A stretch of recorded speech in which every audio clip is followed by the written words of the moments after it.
రోజు పరిస్థితులు ఎలా ఉన్నాయంటే ఆ రోజు గత 5 సంవత్సరాల్లో పోలీసు వ్యవస్థ ఎంత నిర్వీర్యం అయిపోయిందంటే ఈ రోజు ప్రతి ఒక్క సభ్యులు కూడా అధ్యక్ష సీసీటీవీల గురించి మాట్లాడుతున్నారు అధ్యక్ష. ఈ సీసీటీవీలకి సంబంధించి ఎంతో బకాయి లేదు అధ్యక్ష. కేవలం 12 కోట్ల రూపాయలు బకాయిలు చెల్లిస్తే ఇప్పుడు ఏదైతే సీసీటీవీ కెమెరాస్ ఆ రోజు గవర్నమెంట్ చంద్రబాబు నాయుడు గారు ముఖ్యమంత్రిగా ఉండేటప్పుడు ఏదైతే సీసీటీవీ కెమెరాస్ పెట్టారో దగ్గర 15,000 పైగా సీసీటీవీస్ పెట్టారో అవన్నీ కూడా నిర్వీర్యం అయిపోయి అవన్నీ కూడా పనిచేయని పరిస్థితుల్లో ఉన్నాయి అధ్యక్ష. కేవలం 12 కోట్ల రూపాయలు బడ్జెట్లో సీసీటీవీలకి కేటాయించలేని ప్రభుత్వం ఆ రోజు లా అండ్ ఆర్డర్ విషయంలో ముందు ఉంటుందని ఎలా చెప్పగలం అధ్యక్ష? ఒకసారి ఆ 12 కోట్ల రూపాయలు కూడా అధ్యక్ష మన గవర్నమెంట్ వచ్చిన తర్వాత 12 కోట్ల రూపాయలతో పాటు గత ప్రభుత్వ ఆర్థిక సంవత్సరంలో 60 కోట్ల రూపాయల పెండింగ్ని కూడా క్లియర్ చేసి ఈరోజు సీసీటీవీలు ఏదైతే ఇన్స్టాల్ చేస్తున్నాయో వాటన్నిటినీ కూడా మళ్ళీ తిరిగి పని ప్రారంభించడానికి ఈరోజు డబ్బులు క్లియర్ చేసిన పరిస్థితి. అదేవిధంగా ఈరోజు గవర్నమెంట్ చాలా చిత్తశుద్ధితో ఎక్కడైనా ఒక క్రైమ్ జరిగితే క్రిమినల్ తప్పించుకోకూడదు, డాట్ టు డాట్ దాని ఇన్వెస్టిగేషన్ జరగాలి అని చెప్పి గౌరవ ముఖ్యమంత్రి గారు ప్రతి సమీక్షలోని కూడా పోలీస్ డిపార్ట్మెంట్ వారికి మాకు చెప్పిన నేపథ్యంలో ఏదైతే పీపీపీ మోడల్లో పబ్లిక్ వాళ్ళ సపోర్టుతోని కూడా ఈరోజు అదేవిధంగా సిఎస్ఆర్ సపోర్టుతోని సుమారుగా గవర్నమెంట్ ఇన్వాల్వ్మెంట్తోని దగ్గర 1,00,000 సీసీటీవీ కెమెరాలు పెట్టడానికి ఈరోజు ధ్యేయంగా పెట్టుకొని ఈ రోజుకి సుమారుగా 50,000 సీసీ కెమెరాలు పెట్టామని చెప్పడానికి నిజంగా పోలీస్ డిపార్ట్మెంట్ మేము గర్వపడుతున్నాం అధ్యక్ష. దీని సభ్యులందరూ కూడా మనందరం కూడా గుర్తు చేసుకోవాలి అధ్యక్ష.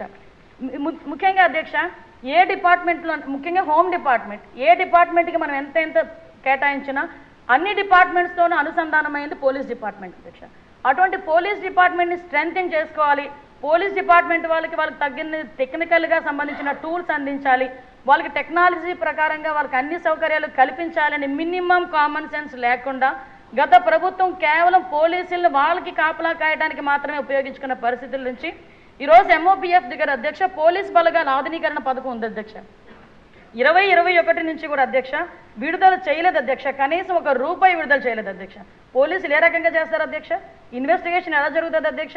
కనీసం ఇన్వెస్టిగేషన్ చేయడానికి వాళ్ళకి ఫోరెన్సిక్ రిపోర్ట్ రావడానికి కూడా వాళ్ళ దగ్గర టూల్స్ లేకపోతే వాళ్ళు ఏ రకంగా ముందుకు తీసుకెళ్తారు? ఏ రకంగా ఛార్జ్ షీట్ వేస్తారు? ఒకసారి నేను లాస్ట్ ప్రీవియస్ హిస్టరీస్ అని చూశాను అధ్యక్ష. కేసులు 21 రోజుల్లో ఛార్జ్ షీట్ వేయాల్సిన పరిస్థితి నుంచి 6 నెలలు 7 నెలలు అయినా కూడా ఛార్జ్ షీట్లు పడిన సందర్భాలు చాలా ఉన్నాయి అధ్యక్ష. దీనికి కారణం ఏంటని అడిగితే కేవలం వాళ్ళకి ఎవిడెన్స్లు రాక ఛార్జ్ షీట్ వేయలేని పరిస్థితుల్లో ఈరోజు పోలీస్ డిపార్ట్మెంట్ ఆ రోజు ఉంది అధ్యక్ష. దానికి ఈరోజు గౌరవ ముఖ్యమంత్రి గారు ముఖ్యంగా పోలీస్ డిపార్ట్మెంట్ని స్ట్రెంథెన్ చేయాలనే ఉద్దేశంతో సుమారుగా 61,20,00,000 రూపాయలు విడుదల చేసి ఈరోజు పోలీసు బలగాల ఆధునికీకరణకి కూడా మనం ముందున్నామని చెప్పడానికి ఈరోజు గౌరవపడాలి అధ్యక్ష. అదేవిధంగా అధ్యక్ష 2024-25 సంవత్సరం అధ్యక్ష ఎంఓపీఎఫ్ కింద 42.4 కోట్లు ఆమోదించింది అధ్యక్ష. అది ప్రస్తుతం కూడా అమల్లో ఉంది అధ్యక్ష. 2025-26 మినిస్ట్రీ ఆఫ్ హోమ్ అఫైర్స్ సంబంధించి 84.97 కోట్లు కేటాయించింది అధ్యక్ష. ఆ విషయం కూడా కార్యాచరణ ప్రకటించి ఈరోజు సమర్పించడం జరిగింది అధ్యక్ష. అవి కూడా వచ్చిన తర్వాత ఏదైతే ఈరోజు పోలీస్ బలగాలకు అవసరమైన ఇన్వెస్టిగేషన్కి అవసరమైన టూల్స్ అన్నింటినీ కూడా ఇచ్చే పరిస్థితి కూడా మేము తీసుకెళ్తున్నాం అధ్యక్ష. ఇందాకే చెప్పారు సైబర్ మన మార్చల్ ఎమ్మెల్యే గారు చెప్పారు సైబర్ నేరాల గురించి. రోజు రోజుకి సైబర్ నేరాలు పెరుగుతున్నాయి అధ్యక్ష. ఎంత దారుణంగా పెరుగుతున్నాయంటే చిన్న పిల్లలు కూడా ఈ సైబర్ నేరాలను బారిన పడి ఆత్మహత్యలు చేసుకొని కుటుంబం మొత్తం కూడా ఆత్మహత్యలు చేసుకునే పరిస్థితి. సైబర్ నేరాల్లో ఆర్థిక లావాదేవీలు అధ్యక్ష డాక్టర్లు, లాయర్లు, పెద్ద పొలిటీషియన్స్ బాగా చదువుకున్న వాళ్ళు కూడా మోసపోయి కొన్ని కోట్ల రూపాయలు సైబర్ నేరాలకి బలైపోయిన పరిస్థితులు కూడా ఉన్నాయి అధ్యక్ష. మేము వచ్చిన తర్వాత అధ్యక్ష కనీసం సైబర్ టెక్నాలజీకి సంబంధించి ఆర్ఎండి విభాగానికి సంబంధించి కూడా ₹1 కూడా ఇవ్వలేని పరిస్థితి నుంచి ఈ రోజు అధ్యక్ష 26 మొబైల్ ఫోరెన్సిక్ వ్యాన్స్ని 16.9 కోట్ల రూపాయలతో ఎంహెచ్ఏ ఆర్థిక సహాయంతో ఈరోజు సైబర్ టూల్స్ కింద మేము పంపించే పరిస్థితి తీసుకొచ్చాం అధ్యక్ష. ఈ సైబర్ నేరాలు పెరుగుతున్న నేపథ్యంలో ప్రతి జిల్లాలోని కూడా ఇంతకుముందు 3 సైబర్ పోలీస్ స్టేషన్స్ ఉండేవి అధ్యక్ష. అలాంటిది ఇప్పుడు 26 జిల్లాల్లోని కూడా 26 సైబర్ పోలీస్ స్టేషన్స్ కూడా ఏర్పాటు చేయడానికి వాటికి కావాల్సిన ఇన్ఫ్రాస్ట్రక్చర్ ఇవ్వడానికి కూడా ఈరోజు బడ్జెట్లోని కూడా ప్రవేశపెట్టడం జరిగింది అధ్యక్ష. ఈ సైబర్ నేరాలు తగ్గించడమే ఈరోజు ధ్యేయంగా పెట్టుకున్నాం అధ్యక్ష. పర్టికులర్గా ఈ సైబర్ నేరాల గురించి కూడా ప్రతి ఒక్క జిల్లాలోని ఒక్కొక్క పోలీస్ స్టేషన్ ఏర్పాటు చేసే పరిస్థితి. ఇందాకే మన ఎమ్మెల్యే గారు చెప్పారు అధ్యక్ష గాంజా విషయం. ఎందుకంటే ఎన్డీఏ గవర్నమెంట్ అధికారంలోకి వచ్చిన తర్వాత పెద్ద ఛాలెంజ్ అధ్యక్ష.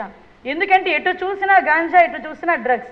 ఇంతకుముందు పరిస్థితి ఎలా ఉండేదంటే జగన్మోహన్ రెడ్డి సీఎంగా ఉండేటప్పుడు పరిస్థితి ఎలా ఉండదంటే ఎక్కడైనా గంజాయి దొరికిందంటే దాని హారిజన్ ఎక్కడ ఉంది అంటే ఆంధ్రప్రదేశ్, ఎక్కడైనా డ్రగ్స్ దొరికాయి అంటే దాని మూలాలు ఎక్కడున్నాయి అంటే ఆంధ్రప్రదేశ్.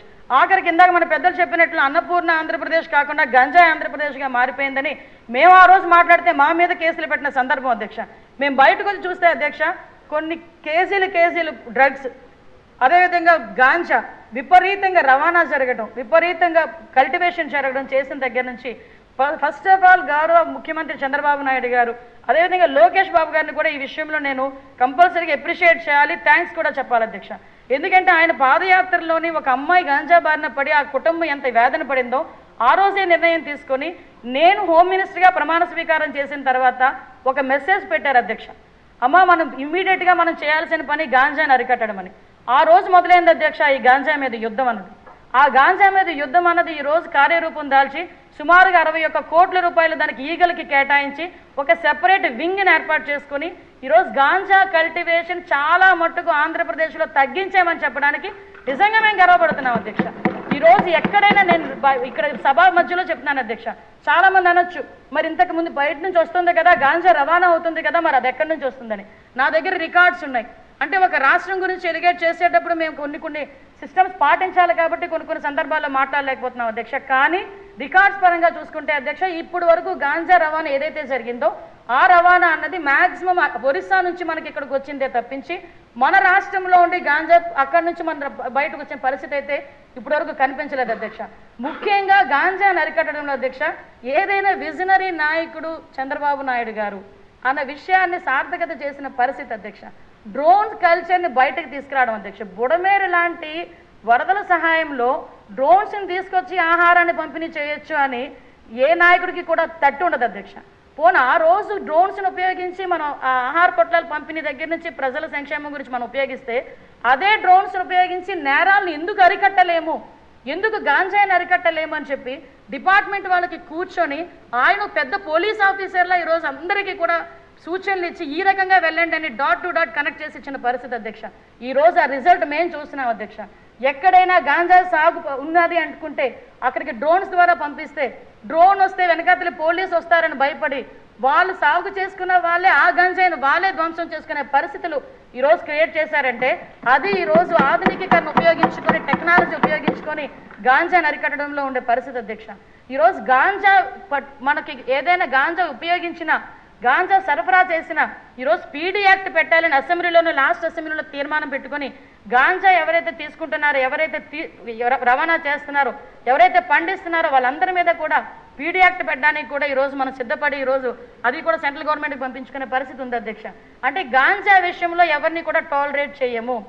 ఈగల్ని ఏర్పాటు చేయడమే కాకుండా దానికి ఒక ఐసీ లెవెల్ ఆఫీస్ని ఏర్పాటు చేసి 61 కోట్లు వాళ్ళకి సపరేట్ వింగ్ అధ్యక్ష 30% ఫిట్మెంట్ ఇచ్చి మరీ ఈరోజు ఈగల్కి సపరేట్గా ఒక వింగ్ని ఏర్పాటు చేసుకొని ఈరోజు వెళ్ళే పరిస్థితి ఈరోజు కనిపించింది అధ్యక్ష. దానిలోని కూడా ఈరోజు అందరు అధికారులని విత్ ఫుల్ ఎక్విప్మెంట్తో వెళ్ళే పరిస్థితి ఉంది అధ్యక్ష.